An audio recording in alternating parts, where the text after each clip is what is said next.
Hello everyone, in this video I'm going to show a step-by-step tutorial on how to copy a sheet to a different spreadsheet and Google Sheets. So first we're going to open our Google Sheet. Then we're going to go downwards and click on the arrow button. Then we're going to click on copy to.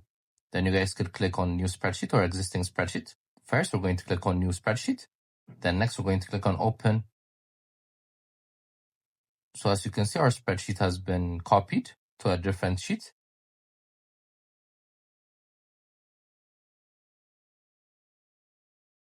So that's how you do it. Then you guys could also copy it to an existing spreadsheet. All you have to do is click on the arrow button just like we did before.